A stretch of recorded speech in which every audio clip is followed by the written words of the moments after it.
성령이여 우리 전도할 때에 지혜로운 말씀 주시옵소서. 성령이여 우리 겸손해져서 우리 주와 같이 되게 하소서. 아멘.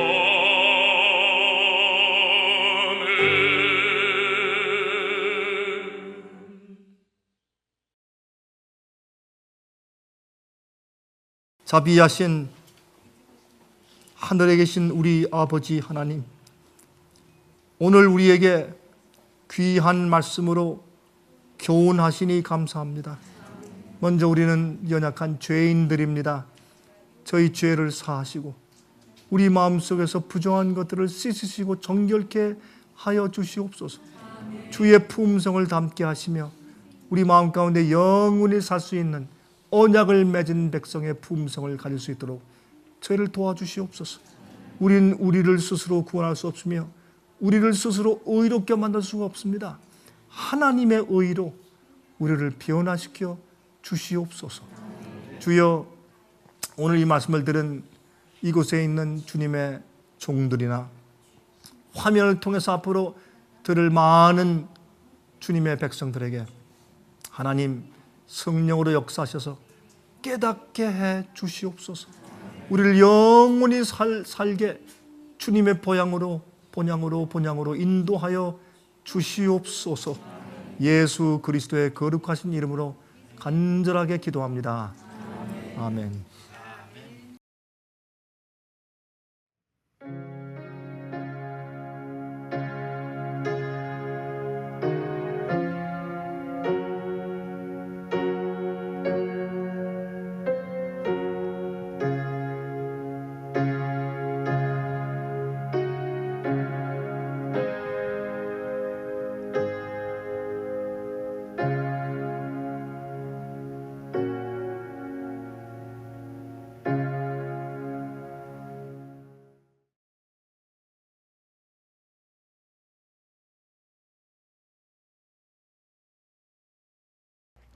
여러분, 19세기에 전 세계적으로 예수님께서 속히 다시 재림하신다고 하는 그런 운동이 있었던 것을 우리가 잘 알고 있습니다.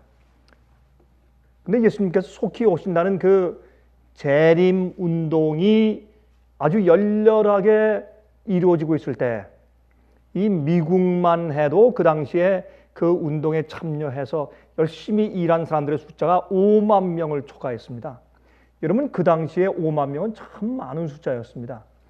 근데 여기에 맞추어서 또 다른 하나의 신앙 사상이 있었는데 그것은 디이즘이라고 불렀습니다. 디이즘. 디이즘이 무슨 뜻인가? 이런 뜻이었습니다. 예수님께서 이 땅에 다시 오신다. 예언하고 약속하신 대로 다시 오실 것이다 라는 것을 오래 믿어오다가 예수님의 재림이 너무 지체되니까 100년, 200년, 500년, 1000년, 1000몇백 년, 아니 1800년이 지나갔는데도 예수님께서 오시지 않자 이제 그래도 좀 클레버하다고 생각할까요? 좀 영리한 사람들이 이러한 사상을 창안해 내었습니다. 아무리 이렇게 우주의 생성 원리와 또한 자연계와 모든 이런 합리적인 세상의 움직임을 보아서라도 하나님이 계시지 않다, 창조주가 없다, 그건 부인할 수 없으니까 창조주가 계시고 하나님이 계시고 주님께서 세상을 만드셨고 또한 질서 있게 움직이고 있으며 그런 정확한 디자인과 설계를 통해서 이 세상과 우주 만상이 움직이고 있는 것이면 틀림이 없다. 그런데 하나님께서 더 이상 이 지구를 돌보시는 것 같지는 않다. 여러분 가끔 그런 느낌을 느끼실 때가 있습니까? 마치 어떤 시계 말이죠. 옛날에 이렇게 태엽을 감지 않습니까? 태엽을 이렇게 감아 놓고서 그것이 자동적으로 이렇게 돌아가는 것처럼 착착착착 그게 돌아가는 것처럼 말이죠. 하나님께서 이 우주의 생성 원리와 질서와 특별히 이 지구상에서 이루어지는 일들의 원리를 태엽을 감듯이 이렇게 잘 감아놓고 저절로 자연적으로 돌아가게 만들어 놓으신 다음에 우주 긴 먼 곳에 어느 구석에 휴가를 떠나셨다. 하나님께서 이 지구를 만드셨는가? Yes. 인간을 창조하셨는가? Yes. 그러나 하나님께서 더 이상 이 지구를 당신의 섭리 안에서 일일이 돌보시지는 않는 것 같다. 그렇게 믿는 가르침이 꽤 지성인들에게 인기 있게 전해지고 있었습니다. 여러분 아십니까? 오늘날도 사람들이 나는 디즘을 믿습니다 라고 발표하거나 말하지는 않지만은 그러나 그런 비슷한 사고방식을 가지고 살아가고 있는 지성인들이 꽤 많이 있다는 것을 여러분께서 깨닫게 되실 것입니다. 그러면 그런 사람들이 어떤 생활 방식을 사는가? 하나님의 존재를 인정합니다. 나도 성경을 믿습니다. 나도 신을 믿습니다. 그러나 그 말씀대로 살지는 않습니다. 주님께서 약속하신 대로 이 땅에 오셔서 이 지구를 구속하시고 회복하시고 원래 주님께서 예언하신 대로 빨리 일을 성취시키시고 이루시기를 간절히 기대하지 않습니다. 기대한다는 것은 자기가 소망하는 대로 산다는 것을 의미합니다. 그것을 그럴 것이라고 그저 마음 가운데 기대하는 정도가 아니라 그대로 사는 것이 진정한 기대입니다. 오늘 많은 그리스도인들도 사실은 마음 가운데 디즘 비슷한 사고방식을 가지고 살고 있는 것입니다. 여러분, 제가 요즘에 이 가족들이 세상을 떠난 사람들의 이야기를 좀 들은 적이 있습니다. 근데 특별히 우리 한국 사람들 말이죠. 가족들이 떠나면 영원히 보지 못할 것 같아서 정말 슬프게 땅을 치며 울고 또 헤어지기 싫어서 지금 헤어지면 이 모습, 이러한 관계 이것이 영원히 안개처럼 사라질 텐데 아쉬워서 이걸 어떻게 놓치나 그래서 정말 하염없이 슬프게 우는 이제 그런 경험들을 우리가 보는 것입니다. 많은 사람들은 말이죠. 내가 죽어가면 과연 죽음 이후에 내가 기억될까? 나를 아는 내 친구들과 내 가족들이 나를 기억할까? 우리가 서로 다시 만나서 다시 이런 정말 너무나 미련 많은 이런 관계를 회복할 수 있을까? 얼마나 많은 사람들이 그런 생각을 하고 사는지 모릅니다. 여러분, 그러므로 사실 이런 일들은 이게 간단한 일이 아닙니다. 예수님은 반드시 오셔야 합니다. 이 세상에 억울한 일이 너무나 많고 이 세상에 불공평한 일이 너무나 많고 또한 해답을 주어야 할 미스터리나 또한 질문들이 너무나 많은 것입니다. 그러므로 여러분, 이 우주에서 단 한 피조물도 마음 가운데 의심이나 의문을 품고서 영원히 존재할 수가 없습니다. 모든 의문들과 모든 질문들은 해답을 가지고 있고 또한 답변이 되어야 합니다. 예수님께서는 오셔야 합니다. 이 지구와 우주를 창조하신 하나님께서 그 창조하신 목적을 분명히 보이시고 온 우주 앞에 현현해 주셔야 합니다. 나타내 보여주셔야 합니다. 그렇게 끝나야지 여러분 그냥 이런 식으로 지구가 계속 이 우주가 계속 갈 수도 없고 또한 이 슬픈 죄의 역사가 이렇게 지속될 수가 없는 것입니다. 제가 차를 타고 교회에 오면서 그런 생각이 제 마음 가운데 계속 스치고 지나갔습니다. 그러므로 믿음이란 히브리 11장에 말씀하신 것처럼 믿음이란 하나님께서 살아 계신 것과 그 믿는 자들에게 상 주시는 이심을 믿어야 할지라 그랬습니다. 이것이 우리 믿음입니다. 그분이 살아계시고 또한 그분을 믿는 자에게 반드시 상 주시고 또한 당신의 약속과 예언을 이루실 것을 우리는 확실히 믿어야 할 것입니다.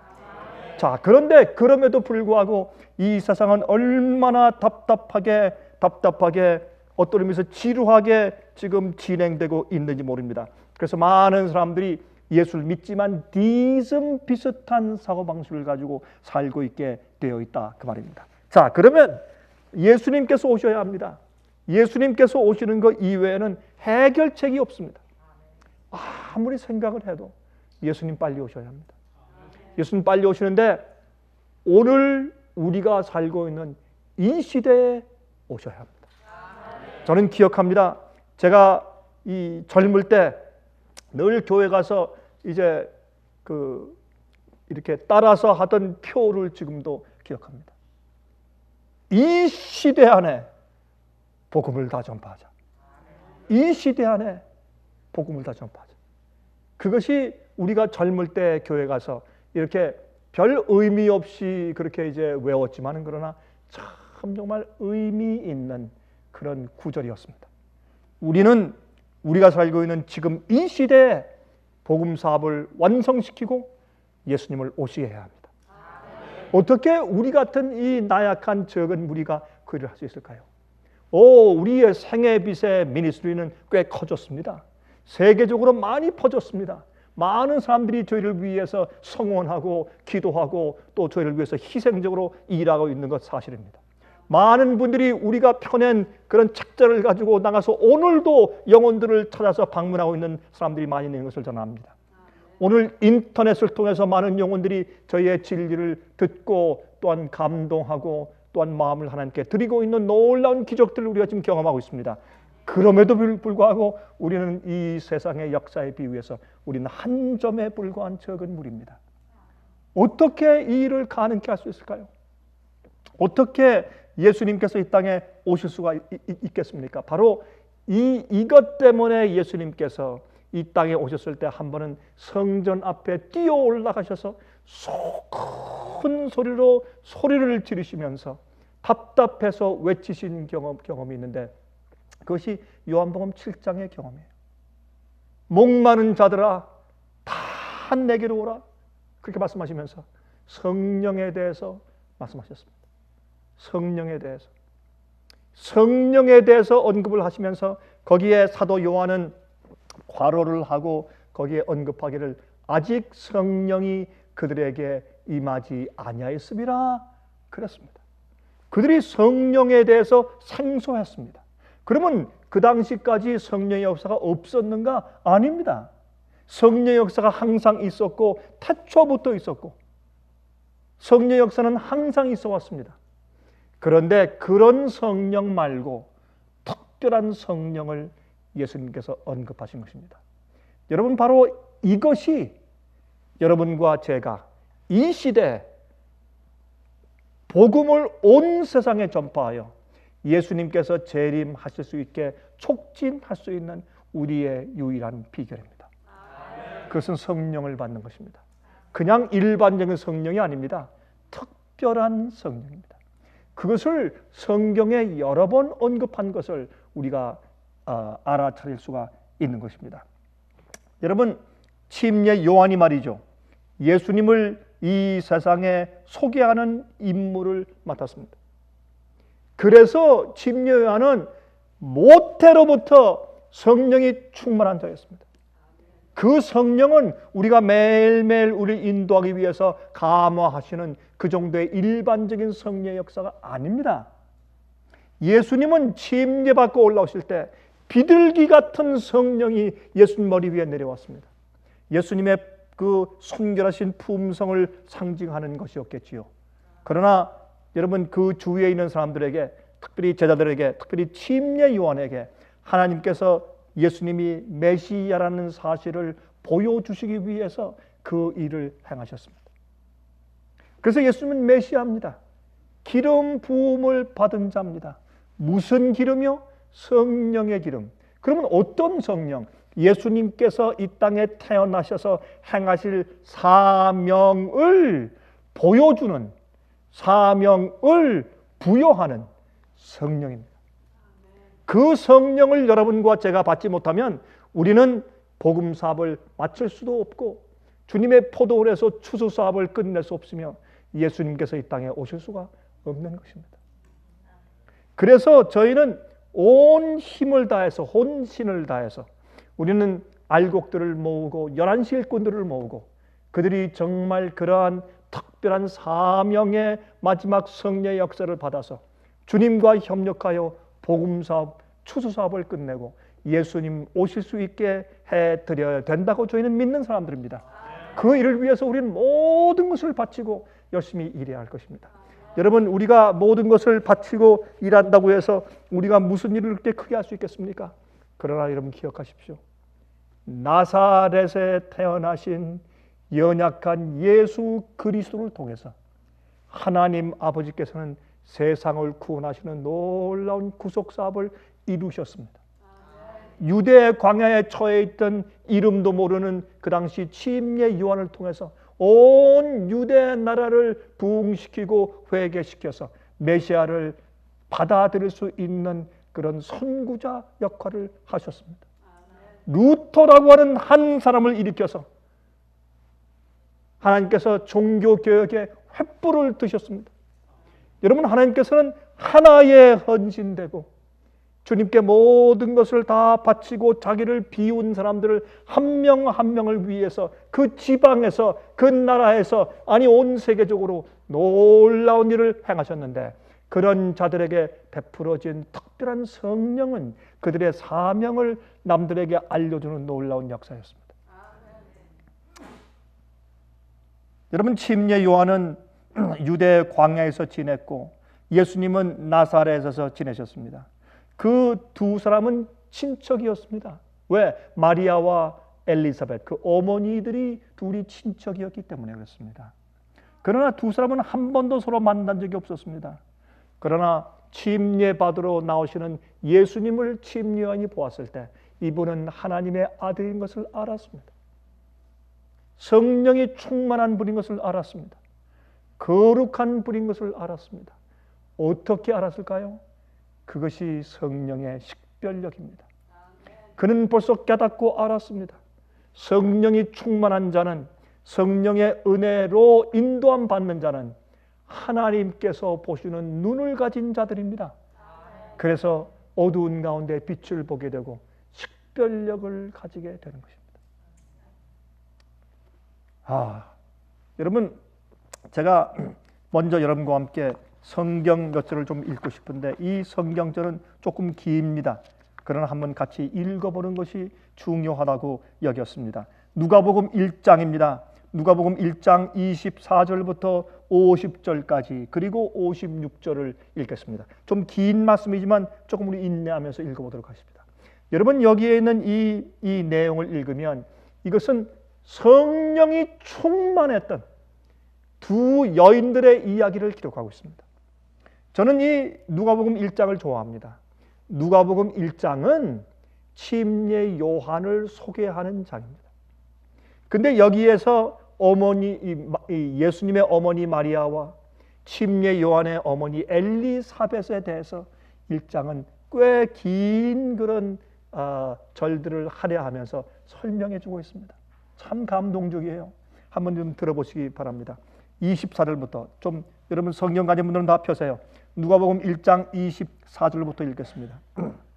이후에 그 아내 엘리사벳이 수태하고 5달 동안 숨어 있으며 가로되 주께서 나를 돌아보시는 날에 인간의 내 부끄러움을 없게 하시려고 이렇게 행하심이라 하더라. 나이가 많은 할머니가 지금 아이를 수태했으니까 말이죠. 6째 달에 천사 가브리엘이 하나님의 보내심을 받들어 갈릴리 나사렛이란 동네에 가서 다윗의 자손 요셉이라 하는 사람과 정혼한 처녀에게 이르니 그 처녀의 이름은 마리아라. 여기 보니까 6개월의 나이 차이가 있는 것을 우리가 여기서 알게 되죠. 그에게 들어가 가로되 은혜를 받은 자여 평안할지어다. 주께서 너와 함께 하시도다 하니, 예수님께서 메시아가 오실 것을 미리 그 길을 준비시키는, 자를 위해서 불가능한 나이 많은 할머니의 배에서 침례 요한을 수태시키십니다. 그러나 하나님의 아들 메시아 예수께서 이 땅에 탄생하시기 위해서는 동정녀 처녀에게 하나님께서 수태시키십니다. 이제 그 얘기를 여기에 이제 기록하시는데, 이 두 사람의, 두 여인의 얼마나 참 놀라운 성령의 충만한 마음과 그들의 헌신의 생애인지를 여기서 읽게 되는 것입니다. 여기에 이제 29절 한번 들어보십시오. 처녀가 그 말을 듣고 놀라 이런 인사가 어찌 민고 생각하며 천사가 일러 가로되, 마리아여 무서워 말라. 내가 하나님의 은혜를 얻었느니라. 보라, 내가 수태하여 아들을 낳으리니 그 이름을 예수라 하라. 저가 큰 자가 되고 지극히 높으신 이의 아들이라 일컬을 것이요, 주 하나님께서 그 조상 다윗의 위를 저에게 주시리니 영원히 야곱의 집의 왕노릇 하실 것이며 그 나라가 무궁하리라. 마리아가 천사에게 말하되, 나는 사내를 알지 못하니 어찌 이 일이 있으리이까? 천사가 대답하여 가로되, 성령이 내게 임하시고 지극히 높으신 이의 능력이 너를 덮으시리니 이러므로 나실 바 거룩한 자는 하나님의 아들이라 일컬으리라. 얼마나 놀랬겠어요. 이 여인이 깜짝 놀랬죠. 그런데 이때에 말이죠, 그의 그 반응을 한번 좀 보십시다. 보라, 내 친족 엘리사벳도, 여기 친척인 것이 나오죠. 엘리사벳은 레위 지파였습니다. 그러나 마리아는 유다 지파였습니다. 그러나 이 두 사이의 친척 관계가 이제 형성되어 있는 것을 성경은 설명합니다. 내 친족 엘리사벳도 늙어서 아들을 배었느니라. 본래 수태하지 못한다 하던 이가 이미 6달이 되었나니 대저 하나님의 모든 말씀은 능치 못하심이 없느니라. 마리아의 마음속에 믿음을 북돋아주기 위해서 그의 친척 엘리사벳이 수태한 사실을 그에게 알려줍니다. 마리아는 그 소문을 들었습니다. 이제 그것을 천사가 와서 하나님이 하셨다, 내가 낳을 아들 메시아 그 예수 하나님의 아들 거룩한 자를 위해서 먼저 보내진 바 될 것이다. 이제 이 사실 때문에 마리아는 마음 가운데 그 천사의 말이 진실이며 자기를 사용하시는 주님의 놀라운 계획에 대해서 더 큰 확신을 갖게 됩니다.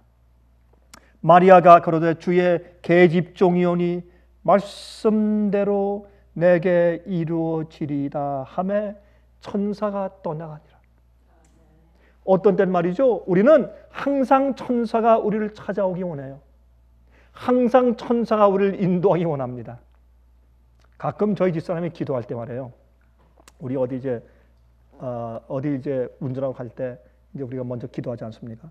그러면 저희 집사람이 기도할 때 제가 어떤 땐 제가 좀 놀리는 말을 하죠. 여보, 오늘 당신의 그 기도는 중학생 때 하던 기도하고 꼭 같네? 왜냐면 주님이시여, 오늘 우리 오가는 길에 천사로 잘 보호해 주십시오. 그건 중학생 때 하던 기도지, 고등학생 때 하는 기도고 똑같은 기도죠. 그런데 우린 말이죠, 항상 그렇게 원합니다. 항상 천사가 우리 옆에 있길 원하고, 항상 우리에게 말해 주길 원하고, 주님의 뜻을 전달해 주기 원하고, 항상 천사의 돌보심을 원합니다. 근데 여기에 있는 말씀 보니까 그때 천사가 떠나니라 그랬어요. 왜요? 자기의 생애와 자기의 마음과 몸을 하나님의 뜻과 주님의 인도하심과 섭리에 다 내어 던져 맡겨버리니까 천사가 떠나는 거예요. 버린다는 뜻이 아니에요. 됐다는 겁니다. 더 이상 염려할 필요가 없어요. 천사가 갔어요. 왜요? 천사가 할 일을 다 이루었기 때문에 더 이상 있을 필요가 없어요. 여러분이시여, 우리가 하나님께 모든 것을 맡기고 바쳤다라는 뜻은 그런 뜻입니다. 더 이상 우리가 하나님 우리를 보호해 주세요, 내가 오늘 어떻게 될까요? 염려할 필요가 없습니다. 저 들에 있는 백합화는 그런 거 걱정하지 않습니다. 하늘에 나는 참새들은 그런 걸 걱정하지 않습니다. 하나님께서 다 알아서 해 주실 것을 신뢰하고 믿습니다. 그게 믿음입니다. 우리 그리스도인들은 많은 경우에 너무나 벌벌 떨고 중언부언하는 것입니다. 기도할 때도. 그러나 여기에 보십시오. 마리아의 기도는 짧지만은 얼마나 놀랍습니까? 마리아가 가로되 주의 계집종이 오니 말씀대로 내게 이루어지리다 하매, 그 당시 처녀가 임신하면 돌에 맞아 죽는 것입니다. 주님의 뜻대로 주의 말씀대로 내게 이루어지리다 하며 천사가 떠나가니라. 이때 마리아가 일어나 빨리 산중에 가서 유대 한 동네에 이르러 사가랴의 집에 들어가 엘리사벳에게 문안하니, 엘리사벳이 마리아의 문안함을 들으매 아이가 복중에서 그의 뱃속에 있는 침례 요한이 복중에서 뛰노는지라. 엘리사벳이 성령의 충만함을 입어. 여러분, 우리 어머니들이, 특히 자녀들이 모여서 만나서 대화할 때 이러한 분위기가 이루어진다면 예수님 오시지 않겠습니까? 이 성령이 충만했던 엘리사벳과 성령이 충만한 마리아가 만났을 때 어떤 일이 이루어졌어요? 복중에 있는 아이가 뛰었어요. 복중에 있는 아이가 성령의 은혜로 막 뛰놀았어요. 예? 발을 막 이렇게 하고 기쁨으로, 믿은 여자에게 복이 있도다, 주께서 그에게 하신 말씀이 반드시 이루리라. 마리아가 가로되 내 영혼이 주를 찬양하며 내 마음이 하나님 내 구주를 기뻐하였으면 그 계집종의 비천함을 돌아보셨습니다. 보라, 이제 후로는 만세 나를 복이 있다 일컬으리로다. 능하신 이가 큰 일을 내게 행하셨으니 그 이름이 거룩하시며 긍휼하심이 두려워하는 자에게 대대로 이르는도다. 이 둘 다 지금 성령의 감동을 통해서 서로 성령의 말을 하는 것입니다. 이것이 사실은 마지막에 특별한 사명을 맡기는 특별한 성령이 임할 때 경험하는 자들의 경험일 것입니다. 얼마나 거룩한 대화입니까? 56절, 마리아가 석 달쯤 함께 있다가 집으로 돌아가니라. 참 우리는 하늘에 올라가서 마리아와 엘리사벳을 만나서 그 석 달 동안 그들이 한 대화가 무엇이었는지에 대해서 물어보길 원할 것입니다. 그들이 석 달 동안 있으면서 무엇을 했을까요? 고스톱을 쳤을까요? 무엇을 했을까요? 그들이 모여서, 예? 그들이 모여서 무슨 시집을 냈을까요? 무엇을 했을까요? 그들이 모여서 무슨 대화를 했을까요? 정말 기가 막힌 그런 영적인 대화를 나누지 않겠습니까? 이 경건한 두 어머니, 참 이 두 어머니에 낳은 두 아들들이 이 지구상의 구원의 복음 사업을 이루기 위한 놀라운 일을 이루었습니다. 여러분, 침례 받으러 나오시는 예수님의 모습을 본 침례 요한은 그의 죄 없으신 거룩한 모습을 보고 하나님의 아들임을 즉시로 감지했습니다. 여러분, 예수님은 침례받을 필요가 없었습니다. 그러나 죄인들의 모본으로 침례받기 위해서 나오신 것을 우리가 압니다. 여러분, 그때 예수님께서 침례받고 나오신 다음에 하늘에서 비둘기 같은 성령이 임했는데, 그때 예수님의 기도에 천사가 응답한 것도 아니고 어떤 선지자가 와서 한 것도 아니고 제사장이 한 것도 아니고 하나님 아버지께서 직접 응답하셨는데, 성령이 하감하시고 아버지께서 말씀하시기를 이는 내 사랑하는 아들이요 내 기뻐하는 자라. 왜 내 사랑하는 아들이고 내 기뻐하는 자입니까? 아버지의 말씀, 아버지의 뜻을 이루기 위해서 예수님은 모든 것을 바치고 자기를 비우셨습니다. 그것이 하나님의 아들 되는 기본적인 조건입니다. 그래서 예수님께서는 침례받으러 나가셨습니다.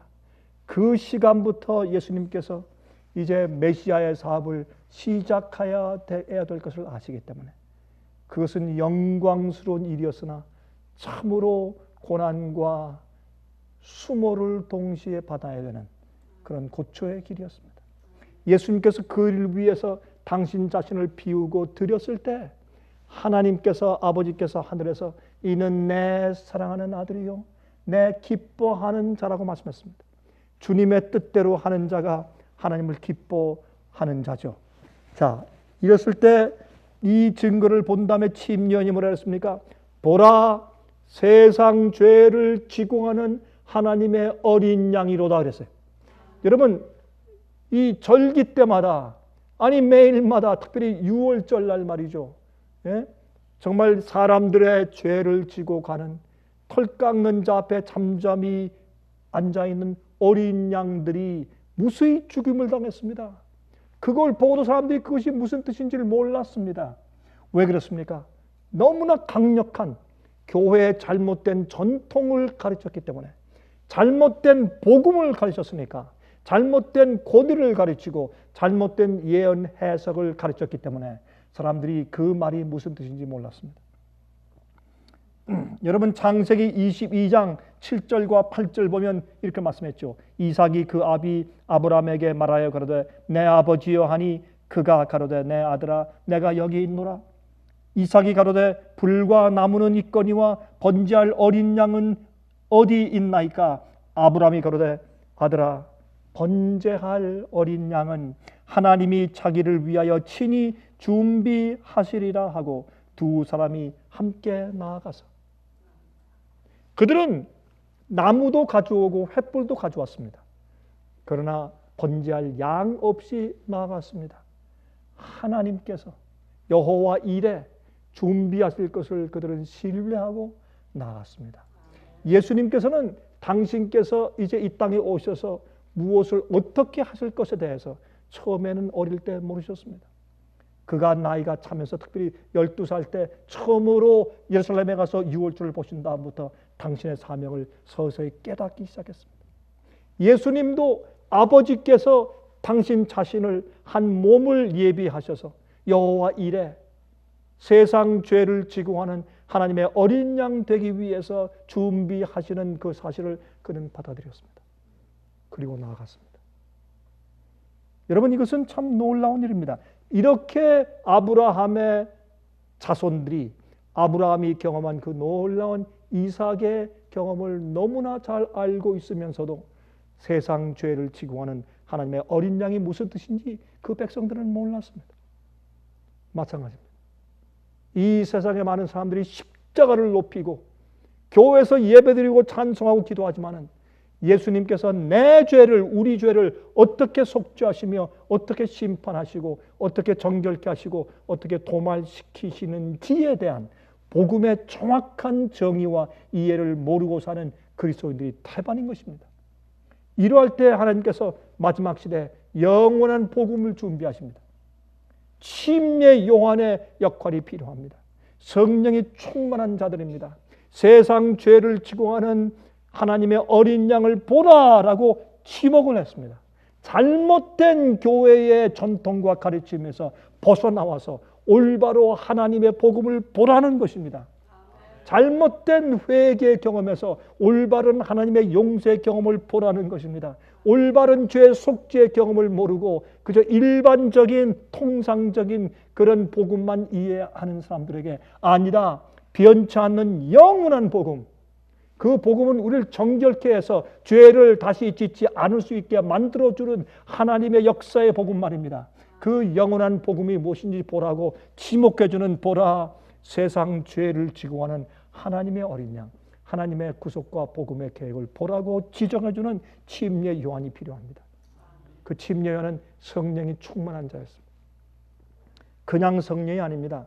그가 할 일을, 사명을 위해서 특별하게 부여하신 성령이고 특별하게 인정하신 성령입니다. 이 일이 우리에게 이루어지지 않고는 세상의 복음 사업에 마침이 없습니다. 이것은 일반적으로 우리가 매일매일 감동을 받고 매일매일 은혜를 받는 그러한 성령의 역사에 그치는 것이 아닙니다. 이것은 특수한 사명입니다. 특별한 인치심입니다. 특별하게 기름 붓는 것입니다. 이것은 어떤 의미에서 메시아 사작입니다. 이사야 53장 6절부터 8절에 이렇게 말씀했습니다. 우리는 다 양 같아서 그릇 행하여 각기 제 길로 갔거늘 여호와께서는 우리 무리의 죄악을 그에게 담당시키셨도다. 그가 곤욕을 당하여 괴로울 때에도 그 입을 열지 아니하였으며 마치 도수장으로 끌려가는 어린 양과 털 깎는 자 앞에 잠잠한 양같이 그 입을 열지 아니하였도다. 그가 곤욕과 신문을 당하고 끌려갔으나 그 세대 중에 누가 생각하기를 그가 산자의 땅에서 끊어지면 마땅히 형벌받을 내 백성의 허물을 인함이라 하였으리요. 몰랐단 말입니다. 예수님의 그 놀라운 희생에 대한 이 놀라운 계시 복음을 교회가 몰랐습니다.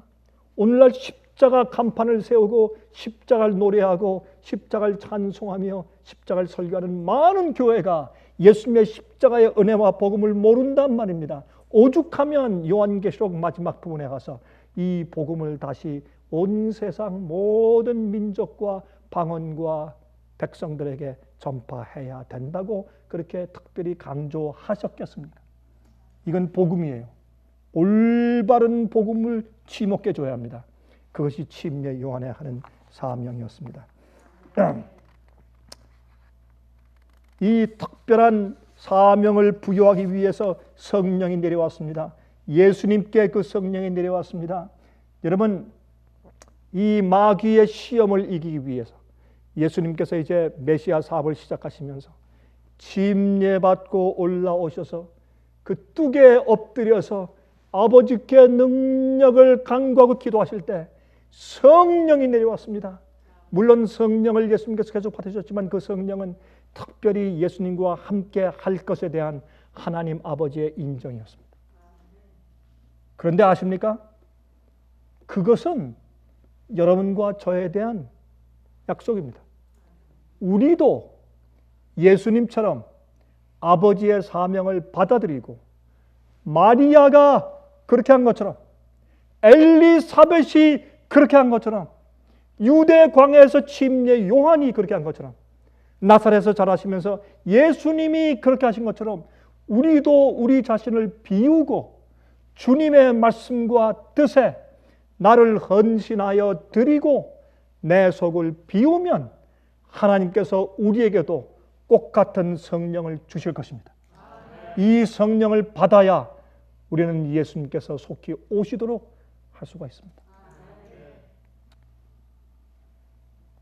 여러분, 이 시대적인 사명을 위한 특별한 성령의 임하심, 이 특별한 성령의 임하심, 이것을 위해서 예수님께서 답답한 마음을 가지고 목마른 자들은 다 와서 마시라.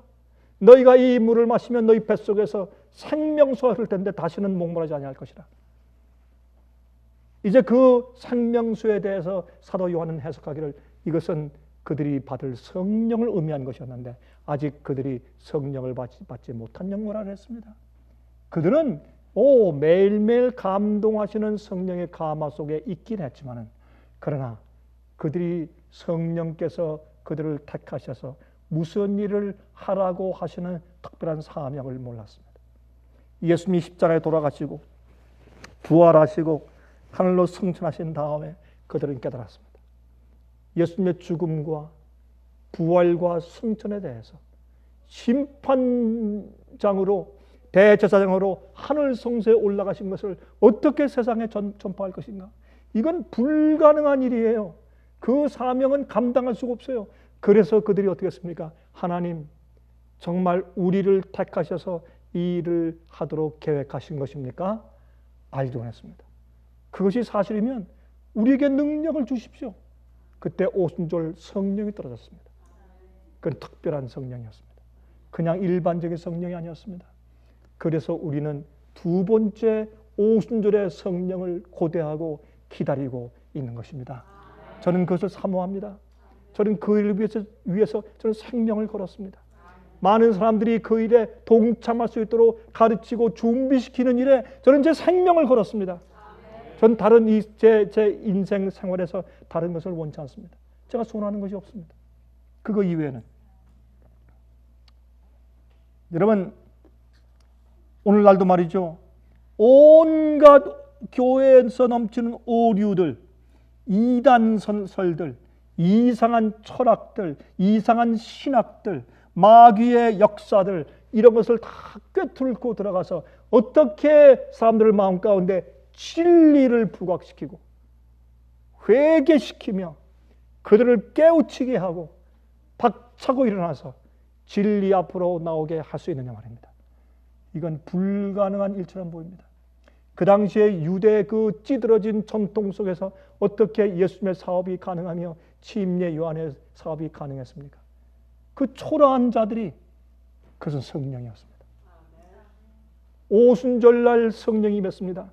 예수님께서 부활 승천하실 때 그때 예수님을 승천하신 장면을 본 사람들이 사도 바울이 말하기를 약 500명 정도 되었다고 했습니다. 그 500명, 예수님의 승천을 직접 본 500명들 가운데서도 오순절날 성령을 받은 사람들은 약 120명밖에 없었습니다. 마지막 시대도 마찬가지입니다. 하나님의 택하신 사람들이 있습니다. 주님께서 그 사람들을 쓰실 것이고 주님께서 그 영혼들에게 특별한 임무를 주시면서 늦은 비 성령의 단비를 주실 겁니다. 이제 그 영혼들은 불가능한 것 같은 임무를 수행하고 세상의 추수 사업을 마치실 겁니다. 저는 그것을 믿습니다. 저는 그것을 믿습니다. 이 믿는 믿음이 주님의 은혜를 통해서 사업을 이루게 되는 것입니다. 여러분, 사도행전 10장 37절 38절에 말씀했습니다.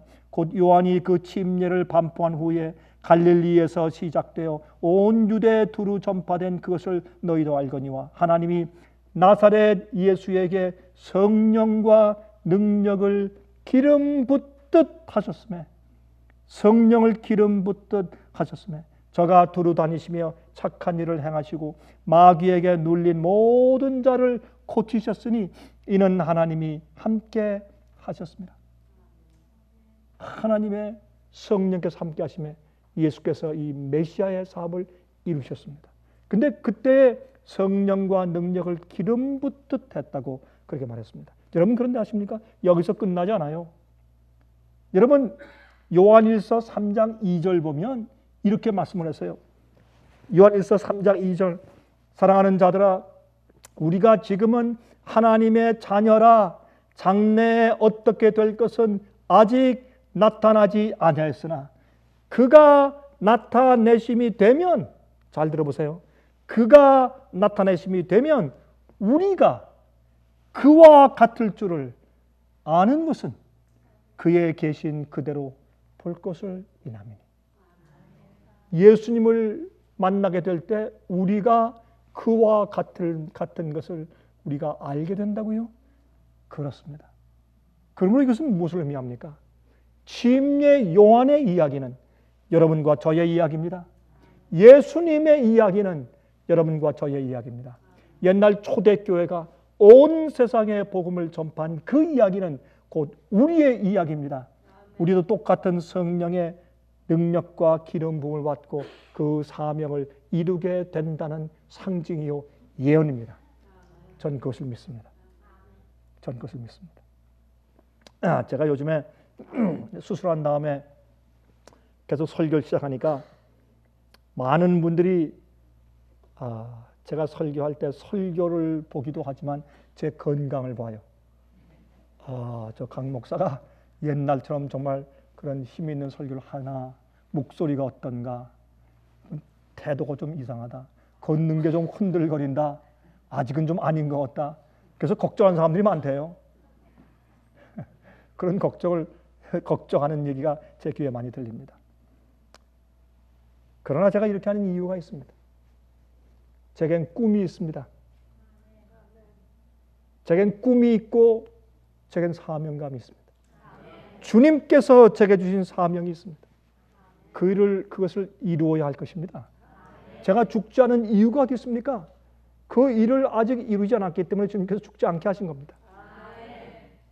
우리는 반드시 해야 할 일이 있는데, 그러므로 우리 자신을 완전히 비우고 하나님의 사업을 이루기 위해서 바쳐야 합니다. 그것이 예수님과 침례 요한의 이야기요, 예수님의 어머니 마리아의 이야기요, 침례 요한의 어머니 엘리사벳의 이야기입니다. 그들의 헌신과 그들이 충만한 성령의 은혜 때문에 우리가 존재하지 않습니까? 성경이 존재하고 예수님의 재림이 가능해지는 것이 아닙니까? 우리의 헌신과 우리가 나를, 세상을 비워버린 헌신과 번제 때문에 예수님의 재림이 가능해지는 것입니다.